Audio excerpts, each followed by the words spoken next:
اگه نصف شب داشتی رانندگی میکردی و یه مرد با دستای بلند کنار جاده دیدی،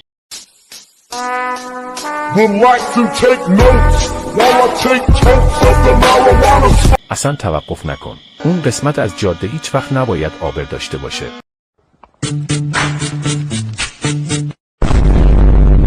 وقتی بهش نزدیک شدی چراغ‌هاتو خاموش کن و طوری رفتار کن که انگار نمیبینیش. ولی اگه موتور ماشینت از کار افتاد،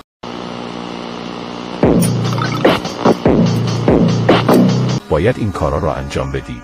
اصلاً به صورتش نگاه نکن. چهرش ممکنه آشنا به نظر برسه ولی تو اونو نمیشناسی. اگه ضبط ماشین روشن بود خاموشش کن. صدا کمک میکنه اون راهشو به داخل پیدا کنه. وقتی شروع کرد دور ماشین چرخیدن بهش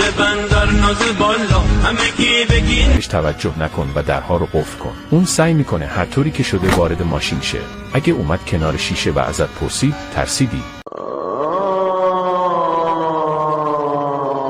زود چشماتو ببند و فقط سرتو تکون بده. اگه 4 بار به شیشه زد، دره داشبورد رو باز کن و بسته‌ای که قبلا اونجا نبود رو بهش بده.